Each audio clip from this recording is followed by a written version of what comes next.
Hi, folks. I'm Bud Endress, and thanks for tuning in. In this session, we're going to talk about simplifying data analysis in the Oracle database using analytic views. My name is Bud Endress. Again, I am Director of Product Management. Among other things, I am the founding product manager for analytic views. That means that I was responsible for, from a product management point of view, the definition and initial delivery. So let's just jump right in.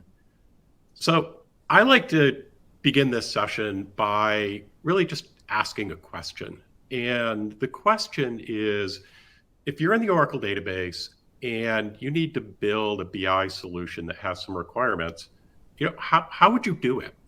And think about these requirements. You have a data set and you need many applications to access this data set. And all of these applications need to really return a single version of the truth, right? They all need to have the same answers. And the data is always live in the Oracle database. And then there's a lot of calculation requirements, right? Maybe you have some time series calculations, some rankings, some market shares, ratios, things like that. And you want to leverage all the power of the Oracle database, right? SQL, PL SQL, other features like spatial or something like that. And then you want to present it to the users in a really friendly way, right? You don't want to present column names. You want to present nice labels. And then let's make it harder. What if you need to do it in multiple languages, right? So if you think about this, like these are a lot of requirements and it's kind of hard, right? So we're going to talk about analytic views and how they're going to help you meet these requirements in the Oracle database. So think about a couple applications here, right? So you have your one data set and maybe you're deploying that data set through a highly customized application, maybe an Oracle Application Express. And, in Apex, it's up to you to build the visualizations, and it's up to you to write the SQL behind that, right? And that's not an easy thing to do. And the more interactive the application is, the more difficult it gets. So if you just look at this screen here, this data, by the way, is all about healthcare data. And it's looking at who has healthcare, health insurance, and who doesn't have health insurance over time. And if you look at the bottom right-hand screen on this, the graph, you have something which compares a number of geographies over time, and this is an index. So it's the current period as compared to a baseline, 2008. And if you think about, like, if you had to write the SQL for this, again, in Apex, or maybe you're putting it in a web page or something like that, how do you do it? It's really hard. And again, the more interactive it is, the harder it gets. So analytic views is going to help you do this. Now, what if you have the same data set and you have a different audience, and that audience is going to view and interact the data with Oracle Analytic Cloud or some other product like that, right? So now you have a complex set of requirements. You have two different applications. They all better return the same number, right? So you need a foundation for this. And then just add one more application, right? What if you want to look at this data in a multidimensional perspective in Excel through Excel pivot tables, right? So now you have one data set, a lot of requirements, a lot of calculations, three completely different applications. Again, so think about how would you do this? It'd be, quite frankly, pretty hard without something like analytic views. So, analytic views, what exactly are they? Okay, the first thing that you should understand is that they're a feature of every edition of the Oracle database. If you have any edition of the Oracle database, version 12.2 and higher, you have analytic views. You can use them. There's no extra cost. It's not an option. They're just there. Take advantage of it. Now, they are a view. There's something that you query with SQL, but they're kind of different. You're used to views that are defined with select statements, right? A query. That's not how analytic views are defined. They're defined using a semantic model. So what you do is you define metadata, which has relationships between dimensions and fact tables. So that's kind of your physical layer. You define a business model, so things like hierarchies for aggregation and navigation, levels, attributes, measures. It has a very rich hierarchical calculation expression language that you can use to define your own calculations. And then it has presentation metadata, right? So labels, descriptions, and other properties that help your users understand the data and help applications present the data in a nice, friendly way.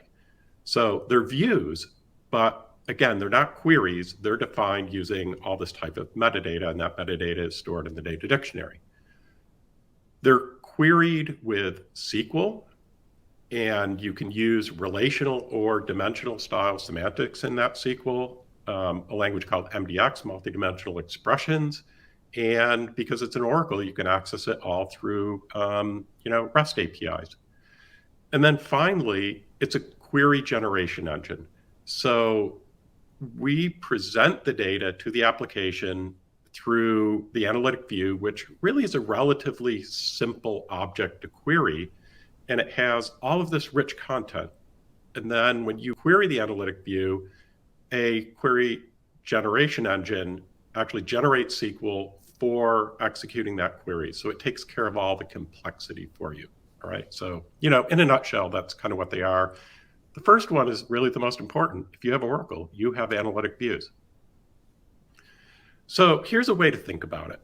If you have tables, tables are just rows and columns, and there's a little bit of information in the data dictionary, but tables really don't tell you, what the content is or how they're used. Maybe they have good names, maybe the columns have good names, but chances are you don't have a lot of metadata to work with. And the analytic view solves this problem. So they organize, enhance, and presents the data.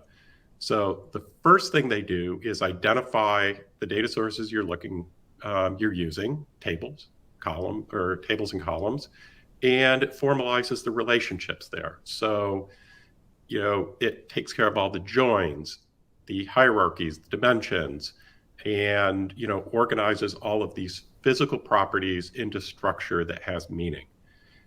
Then you can enhance your data set with aggregation rules, right? So, how is a measure aggregated, or how is a calculated measure defined, right? Maybe you want a, percent change year over year type calculation. This is all just defined within the context of the analytic view. And then you have the presentation metadata, right? Nice labels, descriptors. You can customize it with anything that your application needs with key value pairs on any component of the model. And then it supports both the data itself, the dimension members and the measures and things like that, and the presentation metadata, labels, captions, and things like that in multiple languages, any language of the Oracle database. So you transform this pile of tables in something that is understood by users and applications, right? They're fully self-describing. So it takes the mystery out of what the data set is. All right, so another problem that the analytic view solves is, because they are deep in the database and they're defined by somebody who knows the data, they return a consistent set of results. So if you give your users access to tables, right, they need to interpret those tables, what they are, and they're going to be writing queries, they're going to be accessing them in whatever way that they're accessing. And, we know how this works, right? Different users interpret it in different ways, and they can come up with, different numbers for what they think is the same measure. So, there's kind of a lot of risk for users just going against plain tables, getting inconsistent results. And then they have to take all the time to interpret it and to write queries and things like that, not the best situation. With an analytic view, one person or one team defines the analytic view, and they define the meaning of the data once in a central location, the Oracle database in the analytic view. When users query that, they all have the same understanding of the data, right? They look at it and they say, this is sales for this, this, and that, and the number is 1.2 million. Everybody gets the same number. And because it's accessible in SQL, every application can access it, easily. And then also because it's defined once, and because the analytic view and its SQL generation engine is highly efficient, any enhancements made to that analytic view layer are available through any access method, any application that's querying it, right? So again, there's a lot of benefits to defining it once in the database, and the efficiency of that and the consistency, right? That's just a big part of the picture here. So let's kind of dive into, some more detail as we get along here, right? So, part of this is that all of the complexity is hidden from the application. And as you're going to see in a minute with the SQL that's used to access the analytic view, it's very simple. So all of the complexity of the physical storage, the computations, all of this is hidden from the application. They just see the analytic view and they query it with really pretty simple SQL, MDX, or REST calls. And the analytic view generates all of the nasty complex SQL, right? It does that for you. All right, so think about this example, all right? You have a collection of tables and you need something that really on the surface seems kind of simple, right? You just want sales year ago, and the change from sales year ago, and perhaps the percent change in sales year ago. We've all seen reports like this, right? Now, get back to one of the earliest slides and think if you're writing the SQL for this in something like Oracle Application Express, or again, anything that you have to supply the SQL for, it starts to get really complex, right? So just this one query is actually 3 different passes, right? It has to do a lot of work. So the first thing it does is it has to look at the current time period and say, well, what is the year ago time period, right? It has to figure that out. And then it has to, do the date math. Okay, so it has to aggregate data. It has to aggregate data for this year, last year, do the date math. Has to do the comparisons with last year. So don't forget to partition out or join, because you don't want to miss a time period and get things misaligned. You have to do more aggregation and more date math to finally get this, sales percent change year ago. And it's just hard, right? You don't really want to do this if you don't have to. So if you're developing your own applications, offload all this work to analytic views. All right, so I said querying analytic views is simple, and it really is. The analytic view is it's kind of a rich object, but it's really easy to query. And one of the really cool things about it is because the analytic view has everything defined within it, it reveals itself in a very simple way. So for any level of aggregation, I always have a column for every hierarchy called member name, right? I just query it. And for all of the calculations, whether it's a calculation stored in the database, like sales, or something computed in the analytic view, like sales percent change year ago, all I do is ask for the column. It's not my responsibility as an application querying it to tell you how it needs to be calculated as part of the query, right? I just select it. And then instead of joins and group by, I select from the analytic view and just give it the list of hierarchies that I'm interested in, right? And the hierarchies know what the joins and group bys are. And in the where clause, if I want a level of aggregation such as year, I just say where time.level name is year, right? It's just as simple as that. Now, this style query, I call a hierarchical style query because it is revealing the hierarchical nature of the analytic view, right? And it's one way to do it. And if you're writing your own SQL, I would recommend this approach. Now, not every application knows how to write, hierarchical SQL to the analytic view. So the analytic view can also respond to a relational style query. And what I mean by that is that it select an aggregation operator from the analytic view and group by, right? So, just standard sum and group by type SQL. And that's what you see here. Now, the twist on this is that you have some measures, sales percent change year ago, that you have to query, but you can't sum it, right? It's not that type of a measure. So we have a pass-through function, and it's called AV aggregate. So when you have calculated measures in the analytic view that you want to access, instead of saying sum min max or something like that, you just say AV aggregate, and Oracle looks at it and it says SQL doesn't know how to compute it, get it from the analytic view. That's what that's all about. So if you're using an application that doesn't know how to use, the hierarchical syntax, you can use the sort of normal aggregate group by style syntax. And this allows you to use analytic views with really just about any application, right? It's very easy. It's really very flexible. It's very cool. All right. So I've been talking a little bit about calculated measures, and these are some examples. And what I would like you to understand about calculated measures, right? I mean, we can't go into it in a lot of depth right here, but they have a couple really cool sort of defining characteristics. One is that the analytic view has an expression language that leverages, hierarchies and dimensional relationships. So if we look at a measure such as sales percent change year ago, it has a function, lag diff percent over a hierarchy. And it's just saying, for year ago, give me the difference, percent difference in sales for any member in that hierarchy, any year, any quarter, any month, any day, whatever it might happen to be 1 year ago.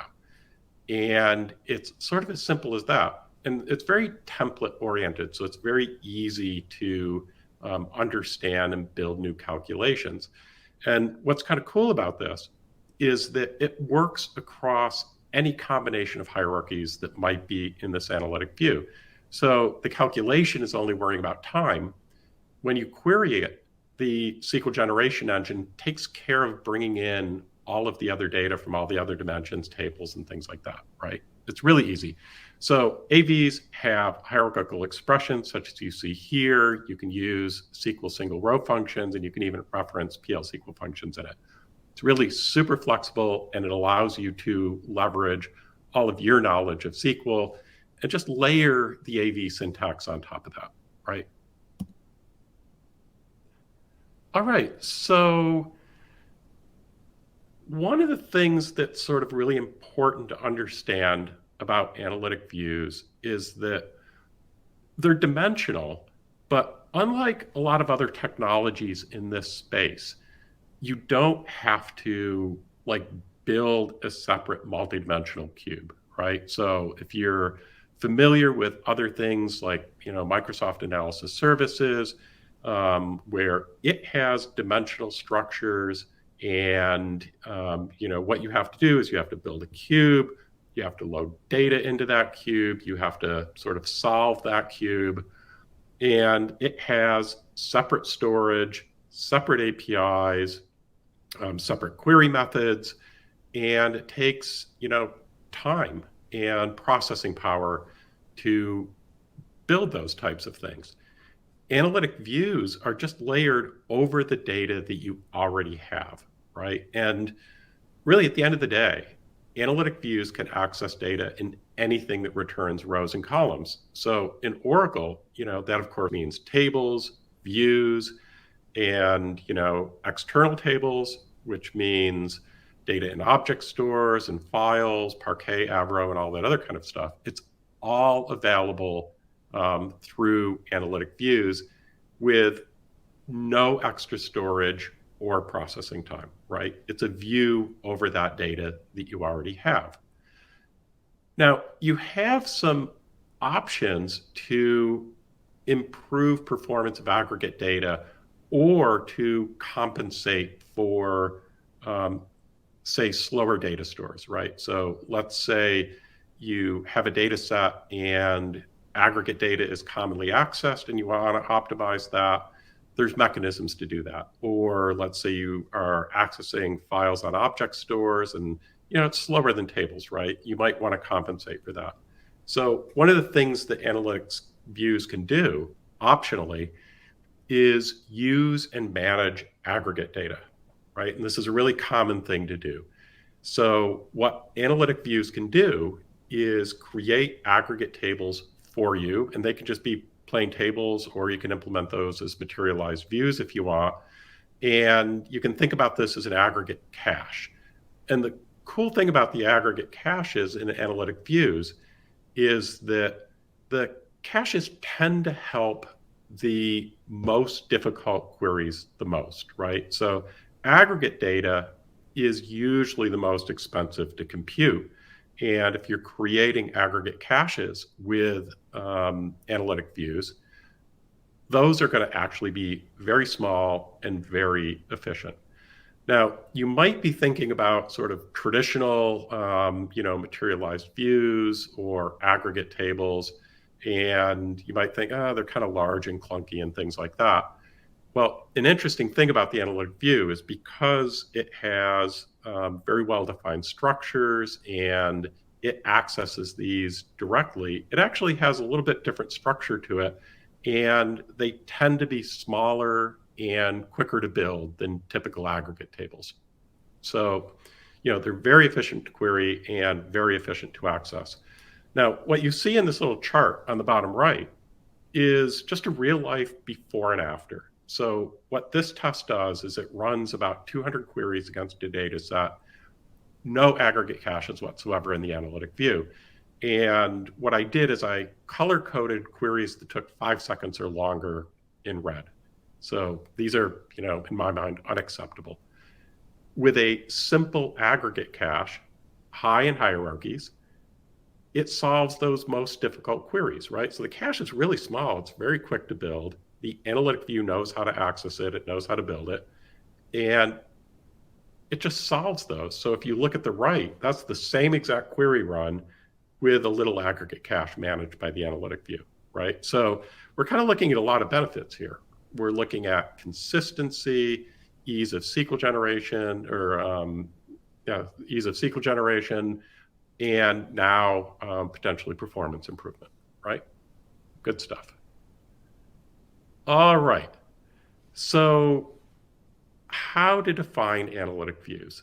There's really a number of different ways. At the core, it's a SQL object. And the SQL object is defined with DDL. So if you want, you can just type the DDL, right? That's not necessarily a lot of fun, but you can do it. And a lot of applications generate DDL to build the analytic views based on some other metadata. There's a couple tools that are available in, first, in every edition of the Oracle database, there's a analytic view capability in SQL Developer Desktop. And it's sort of your usual SQL Developer, type interface. If you're using Autonomous Database, in the Database Action toolset, there is a data analysis tool. And this tool can be used to build analytic views. And it also has a sort of a little, analytic view viewer. So it has, some charting, a pivot table, and things like that. And the thing that's nice about this, if you're using Autonomous Database, is the tool's just part of that built-in tool set. And it's pretty easy to use. It's kind of a simple tool. And then it has a viewer side by side. So you can, build your analytic view. It's pretty easy to use. You can flip over, look at it, and get an understanding of what it is. It's just, one part of many different tools, right? So the data loading tools, the transformation tools, things like that. So, if you're using Autonomous, check that out. And again, I said it's pretty simple to use. It's just, sort of a fill in the blank interface. Just choose your data sources, If you have more than one table, it has a little thing to identify your joins. And then you just start defining hierarchies and levels and things like that. You can find calculative measures. It's pretty easy. All right. And I said that it has built-in data viewing capabilities. So it has a pivot table, it has some charting, and it has some filtering. It's a pretty good tool to use during the AV design process, so that you can kind of start your analytic view, add some content to it, check it out, make sure it's what you want, and just kind of iterate back and forth, and always make sure that you're getting the design that you're sort of really looking for there. So again, if you're using autonomous database, this would be a pretty reasonable place to start. All right, so analytic views are a really, really rich feature, and you can spend hours and hours, sort of talking about it. What I've tried to do here is give you a pretty quick introduction into what the basic capabilities are, some use cases, and just kind of give you a glimpse at how they might be used or you might interact with it. You might want to really just kind of dive in, and there's a couple places that you can do that, and you can do it for free, right? So everybody can get a autonomous database on the free tier. And I said that analytic views are in every edition of the database, and that includes autonomous database free tier. So you can use all the tools, you can create your analytic views, the database actions, data analysis tool is there. You can jump right in, and that would be a good place to start. If you're really interested in it from a language point of view, you want to look at the DDL, you want to sort of take a deeper dive into how you query it with SQL, I'd recommend that you use some of the tutorials on Live SQL. So it's Oracle, livesql.oracle.com. And there's a whole collection of tutorials for analytic views there. They're really popular. I would suggest that you start with either querying analytic views getting started or creating analytic views getting started. Both are always in the top 10 for tutorials on Live SQL. And, again, you can look at it from a language point of view. So, that's kind of it for your quick introduction to analytic views. Again, these would be great places to jump in and give it a try. So at this point, I'm just going to say thanks for tuning in. Always feel free to get in touch if you have questions, need access to more resources. I'd be happy to take your email. All right, thank you.